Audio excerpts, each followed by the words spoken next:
Let's move to, yesterday we had a discussion about the financial and economic aspects of this issue, and I'm pleased to introduce Stuart Davis. Stuart is the global head of financial crimes at Scotiabank in Canada. With more than 28 years of banking and regulatory experience, he's focused on anti-money laundering and is chair of the Canadian Bankers Association Committee on Anti-Money Laundering and Terrorist Financing. And per our discussion yesterday, he is particularly an expert on the new forms of economic challenges that we face, blockchain, virtual currency, and a whole host of things. So, Stuart, we're honored that you're here. Well, thank you for having me. Greetings, Your Majesty, Excellencies, and distinguished guests. Today I'll be speaking on the topic of combating modern slavery, including child exploitation, in my role as the Chief Anti-Money Laundering Officer for Scotiabank, one of the largest and most global financial institutions out of Canada. I would like to begin my discussion by saying what an honor it is to be here with you all today. I will be using a presentation to augment this discussion. Hopefully this changes things up a bit for all of us and keeps us interested and focused. But first and foremost, thank you for all that you're doing here in this room. This is an initiative that truly takes a community of effort in order to accomplish what we need to accomplish. And in that spirit, I'm proud to be here today, not only as a banker, but as a father of 3 wonderful daughters, but also as a representative of the Canadian delegation. And we have a community with us today. We have our law enforcement partners, we have our regulators, we have NGOs, and we have interested citizens. So us together, I think we are making an impact and a difference. So my points today, speaking points, will be predominantly focused on combating modern slavery, including child exploitation. I believe from a financial perspective, this topic is a lens because the financial patterns and activities look similar between human trafficking, slavery, and child exploitation. So we tend to look at this collectively within the banking sector because the typologies are very, very similar. And there's a lot of work that's already being done, but clearly there's more that can be done. So I'll be also discussing some calls to action and opportunities that I see for us to move forward.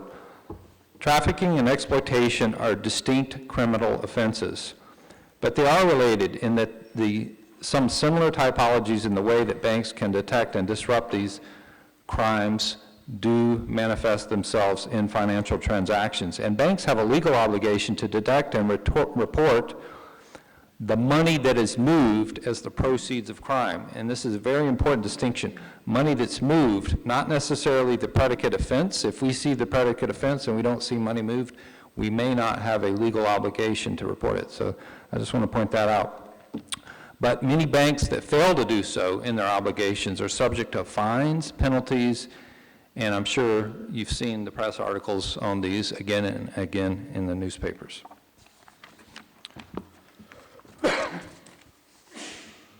So when we look at and think about the impact of human trafficking and child exploitation, let's take a look at some figures. It's believed, based on several public studies, that human trafficking is the second largest transnational financial crime, second only to drug trafficking, at $150 billion per year of proceeds. This is roughly, of that $150 billion, roughly 2/3 of it is attributable to sexual exploitation of adults and children. So clearly, this is a huge, huge area where finance is involved. It's not just, and there's many reasons for child exploitation, but there's also the profit reason, and we need to attack that strongly. So while these are substantial figures, it's also the human toll that we've been discussing that is very, very significant. And just recently, the nature of human trafficking has shown how tragic it can be. The 39 immigrants that were killed in the UK, the 300 plus charges that were laid under Project Convalesce against 31 individuals that included approximately 45 women being trafficked in Canada, the recent takedown that we've discussed already within by the Department of Justice against the child pornography ring. We have no idea how many lives and victims were impacted by that. And banks will take this information and consider it both from a proactive standpoint and a reactive standpoint. When we hear about it in the press, we take this information and we look for indicators. We look for these names in our systems and say, did we have any of these that were using our banks or our payment systems? And if so, we try to understand how they did it, the root causes, and provide that additional information to law enforcement. But also based on what we've learned in the past, we do analysis of these typologies, as I call them, and we look for those indicators within our systems. We build algorithms to look and monitor for those indicators within the financial transaction systems. And we have a regulatory obligation to report that to law enforcement once we identify those patterns and indicators. So, in speaking of this particular area, as I mentioned, we're often challenged by what role can banks play. We can't touch the entire ecosystem of this, but we can disrupt the financial aspects of the criminals. But we also understand that many in law enforcement do not view child exploitation always to be a financially motivated crime. There are other factors and other reasons. So we must be very specific to identify why financial crime is, why and where financial crime is involved here, because that's where banks can play the role. So I'd like to highlight a few initiatives around this, but first, before I do that, when you consider the broader financial sector, and my first call to action here is that more and more, as Ernie mentioned, the payment world is changing. It's moving away from what we know to be conventional banks and moving toward a disintermediated, disaggregated system of payment service providers, some using the world of virtual currencies like Bitcoin, others using just payment processors that are layers removed away from banks, so banks really never know who the customer is. That's 3 to 4 layers removed. And so my first call to action is we need to think largely and more aggressively about how we regulate merchant acquirers. These are companies that are out there acquiring firms and individuals that they want to process payments for. These merchant acquirers are seeing directly the customers that they're bringing to the financial system. When it comes up to the bank level, it's already aggregated and bundled to such a degree that we've lost transparency on it. So there is a call for more regulation, in my mind, on these merchant acquirers, that they should also have similar KYC obligations as the banks today, because they are right there touching the firms that may be engaging in this type of activity. So I'd also like to highlight some of the efforts in Canada, which I believe are really monumental and provide a role model for what we can do as a collective industry. And again, this is in the basis of organizations working together. And I'm proud to represent, again, these groups with us today. We have, from the Canadian Centre for Child Protection, the Executive Director, Leanna McDonald. And she runs this organization, which has developed Project Arachnid for the removal and identification of content within web services. They do a tremendous job notifying companies and suggesting takedown. But also, and perhaps more importantly, and this is the dynamic that I see shifting in the world today, is they have a group called Phoenix 11. This is a group of 11 survivors who are motivated to help people recover from the vestiges of child sexual abuse, live their lives despite their online content being perpetuated on the internet and through digital media. And this is what it's about. This is the human side of this that we can really, really help. So proud of that organization and what they're doing. We also have represented the Virtual Global Task Force. And the Virtual Global Task Force is currently chaired by the Royal Canadian Mounted Police, Superintendent Marie-Claude Arsenault, who's also here in attendance today. Canada's RCMP will oversee this group till 2021, and then the chair will rotate again. And you see on the slide, there are 4 P strategies. Pursue by disrupting the criminal activity, and banks do that as well. Prevent offenders from committing the crime. Protect children from being victimized or re-victimized, and prepare law enforcement to anticipate and effectively deal with the emerging threats.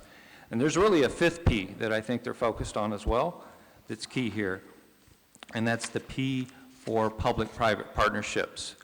The information that this organization is collecting, the information that the Canadian Centre is collecting, does provide meaningful context to banks in determining who we want to bank. And I think there's an important partnership and ability for us to share information more and more. So this is call for action number 2. Let's look for ways to find better ways to share information collectively with regard to privacy, with regard to rights. But if there is a web service company, for example, that's being complicit in this, I don't want to bank them in my bank.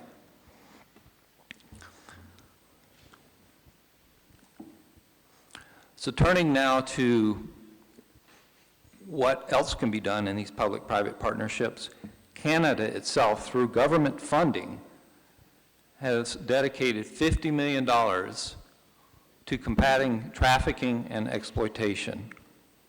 This is a 5-year initiative, and it will be very, very significant, and I think the foundation of changing the way we do things in Canada.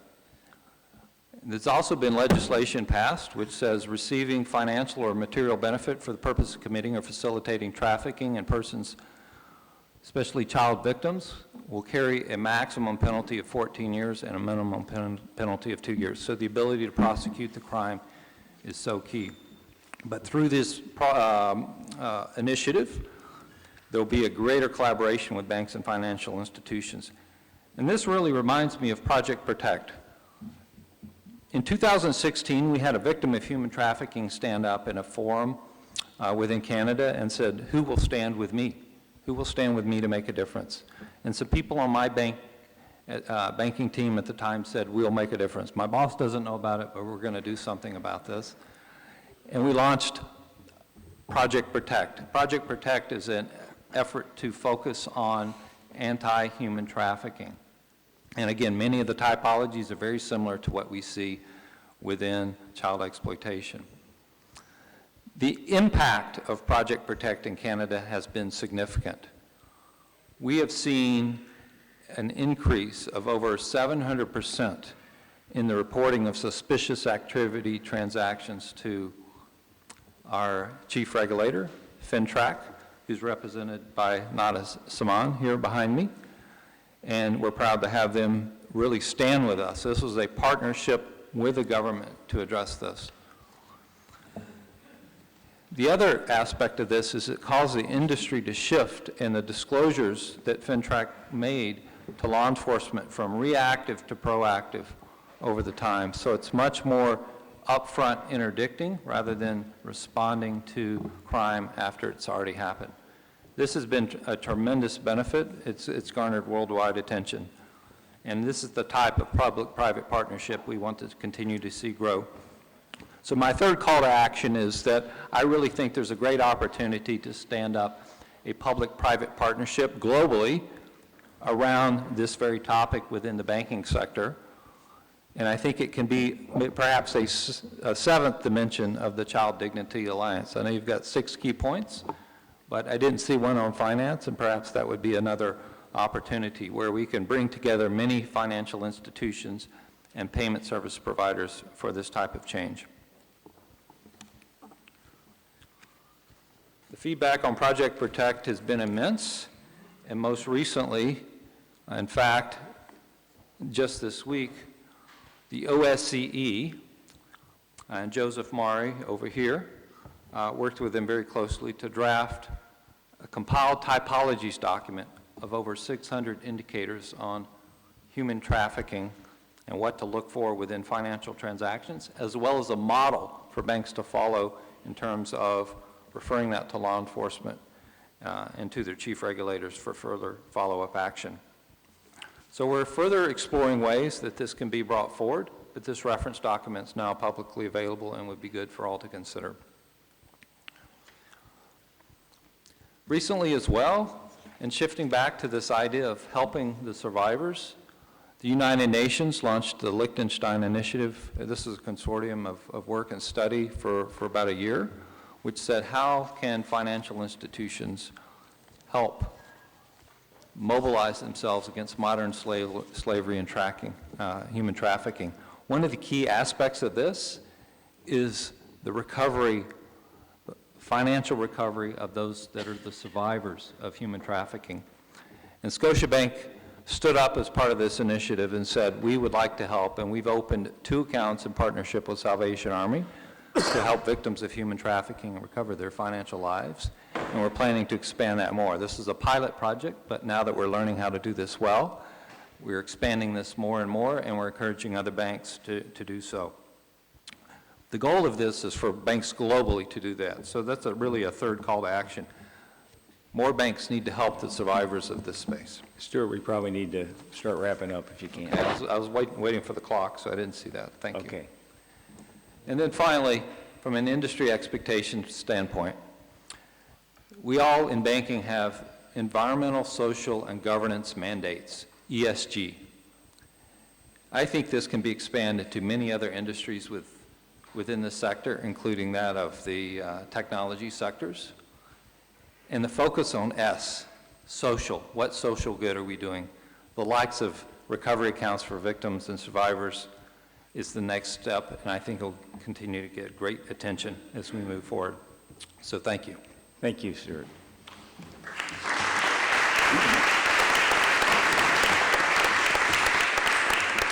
Extraordinary work by our friends from Canada who are here, and we're pleased that all of you are here and you represent really a model for the rest of the world. So thank you for what